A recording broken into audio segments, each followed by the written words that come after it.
যুক্তরাষ্ট্র ও ইসরায়েলের হামলার জবাবে ইরান এতদিন মধ্যপ্রাচ্যে মার্কিন ঘাঁটিতে হামলা চালিয়ে আসছিল। তবে এবার বিস্ময়কর তথ্য দিল মার্কিন গোয়েন্দা সংস্থা। ওয়াশিংটনের আকাশে নাকি দেখা যাচ্ছে রহস্যময় ড্রোন। আর এতেই প্রশ্ন উঠছে, তবে কি যুক্তরাষ্ট্র হামলা চালালো তেহরান? বিস্তারিত থাকছে রিসাম সাহাবের ডেস্ক রিপোর্টে। ইরান যুদ্ধের মধ্যে যুক্তরাষ্ট্রের রাজধানী ওয়াশিংটন ডিসির একটি গুরুত্বপূর্ণ সামরিক ঘাঁটিতে বড় ধরনের নিরাপত্তা লঙ্ঘনের ঘটনা ঘটেছে।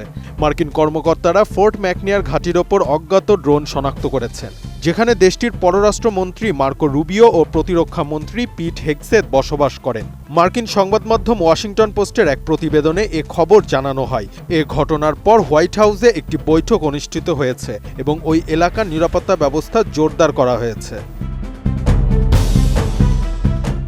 ফোর্ট লেসলি জে ম্যাকনিয়ারে ন্যাশনাল ডিফেন্স ইউনিভার্সিটি এবং পেন্টাগনের কিছু শীর্ষস্থানীয় সামরিক কর্মকর্তা বসবাস করেন। এছাড়াও সম্প্রতি দেশটির বিদায়ী স্বরাষ্ট্রমন্ত্রী ক্রিস্টি নোয়েম সহ ট্রাম্প প্রশাসনের বেশ কয়েকজন ঊর্ধ্বতন কর্মকর্তা আশেপাশের সামরিক ঘাঁটিগুলোতে স্থানান্তরিত হয়েছেন। কোয়ালিটি সম্পন্ন আন্তর্জাতিক মানের still bar CSRM, committed for better still. এই জায়গাটি যুক্তরাষ্ট্রের ওয়াশিংটন ডিসিতে হোয়াইট হাউস ও ক্যাপিটাল হিল থেকে মাত্র 2 মাইল দূরে অবস্থিত। প্রতিবেদনে বলা হয়েছে, রাজধানী অঞ্চলে অন্যান্য সামরিক ঘাঁটির মতো এখানে পর্যাপ্ত নিরাপত্তা বেষ্টনী নেই। প্রতিবেদনে বলা হয়েছে, গত 10 দিনের মধ্যে এক রাতেই ফোর্ট ম্যাকনিয়ারের আকাশে একাধিক ড্রোন দেখা গিয়েছে। পরিস্থিতি মোকাবেলায় নিরাপত্তা ব্যবস্থা জোরদার করা হয়েছে। এছাড়াও এ নিয়ে আলোচনা করতে হোয়াইট হাউসে একটি বৈঠক অনুষ্ঠিত হয়েছে।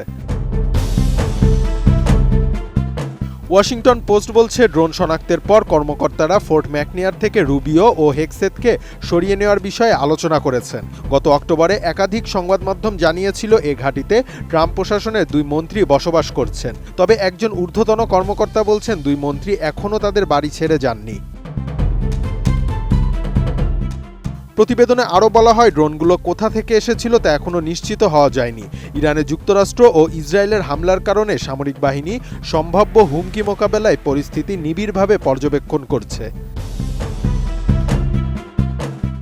তবে বরাবরই যুক্তরাষ্ট্রের প্রেসিডেন্ট ডোনাল্ড ট্রাম্পের প্রশাসন বলে আসছিল যে ইরান এমন প্রযুক্তি আয়ত্ত করেছে যা দিয়ে সরাসরি যুক্তরাষ্ট্রে ক্ষেপণাস্ত্র বা ড্রোন হামলা চালানো সম্ভব। এমনকি ইরানে মার্কিন আগ্রাসন শুরু হওয়ার আগে যুক্তরাষ্ট্রের কেন্দ্রীয় গোয়েন্দা সংস্থা FBI এক সতর্কবার্তায় জানিয়েছিল যে ইরান আক্রান্ত হলে যুক্তরাষ্ট্রের ক্যালিফোর্নিয়ায় ড্রোন হামলা চালাতে পারে। ইরান এতদিন যুক্তরাষ্ট্রের হামলার জবাবে মধ্যপ্রাচ্যের মার্কিন ঘাঁটিগুলোতে আক্রমণ করে আসছিল।